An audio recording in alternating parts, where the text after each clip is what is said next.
Salut!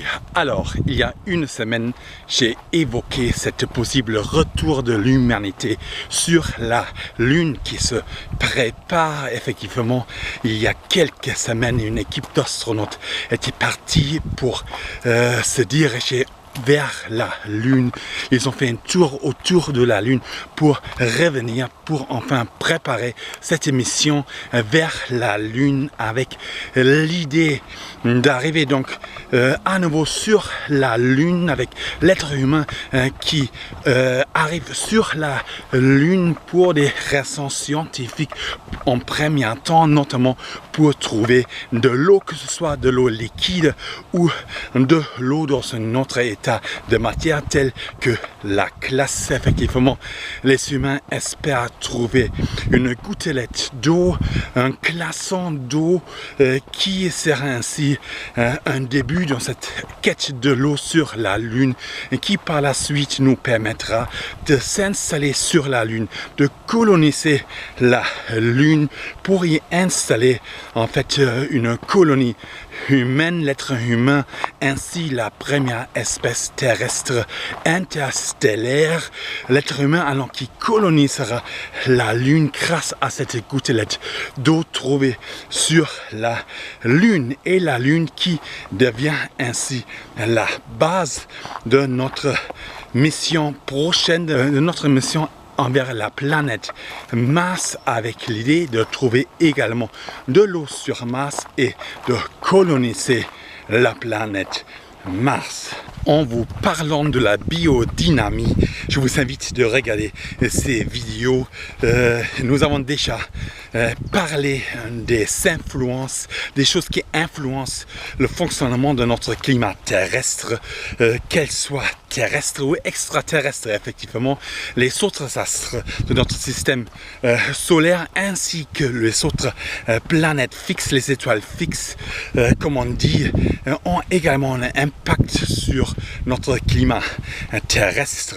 Or, pour coloniser la Lune, pour coloniser la planète Mars par la suite, nous avons besoin de pouvoir créer un climat artificiel sous le dôme sur ces deux planètes qui ressemblera finalement à la climat terrestre actuel, puisque l'être humain a besoin de ce climat pour pouvoir survivre, et c'est notamment pour cette raison que nous avons pour mission la colonisation de la Lune et la colonisation de Mars, parce que les conditions de vie ici sur Terre deviennent de plus en plus difficiles dû au réchauffement climatique. Effectivement, comme évoqué il y a une semaine, nous sommes actuellement à l'ère de la faillite hydrique mondiale, c'est-à-dire l'eau de la Terre est en train de quitter la Terre.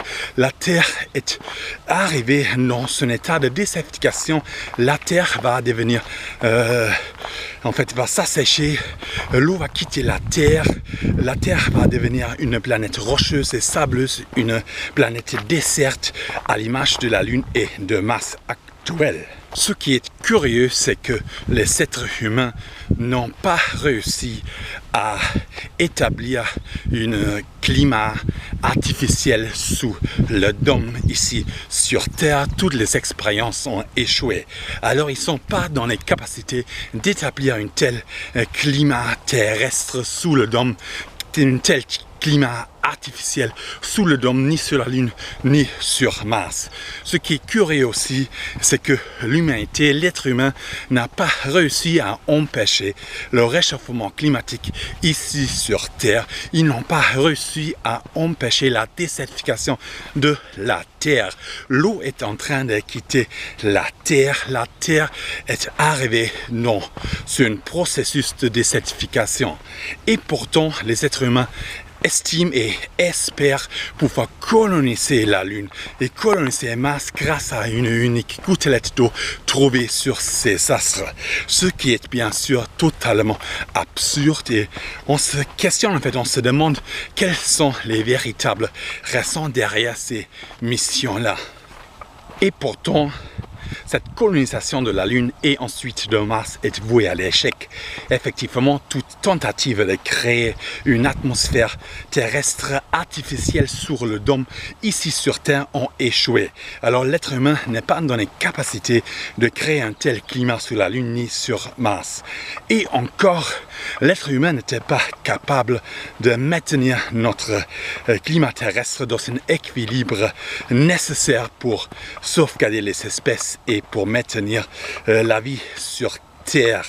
L'être humain a bien fait une manifestation de sa supériorité technologique. Telle est sûrement l'idée de cette mission vers la Lune et sur Mars, pourtant vouée à l'échec. L'être humain a bien manifesté cette supériorité technologique en détruisant finalement le climat terrestre ici sur Terre. Alors à la place de coloniser la Lune, de coloniser Mars, colonisations qui sont donc vouées à l'échec, nous devons mieux s'occuper de la Terre, du climat terrestre pour sauver la vie ici sur Terre. En effet, la Lune et Mars sont des planètes, sont des astres rocheux et sableux, des astres totalement déserts. Ici, aucune vie est possible, même si nous trouvons une gouttelette d'eau. Cette gouttelette d'eau ne va pas sauver l'humanité, ne va pas sauver l'écosystème malade ici sur Terre.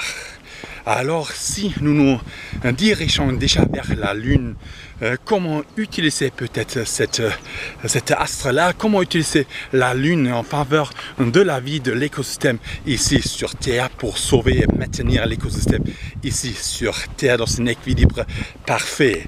Et moi, j'ai mon idée qui est peut-être provocatrice, mais à la place de créer, de faire de la Lune une colonie de vacances pour l'espèce humaine qui va jamais voir le jour, puisque l'humanité n'est pas dans les capacités de créer cette colonisation, cette colonie humaine sur la Lune, nous pouvons éventuellement faire de la Lune notre déchetterie. Comme ça, les poubelles, les déchets ne se retrouvent plus dans la nature, ne se retrouvent plus sous terre, ne se retrouvent plus dans nos océans, mais nos déchets se retrouvent ainsi sur la Lune, sur une planète rocheuse, désert et morte.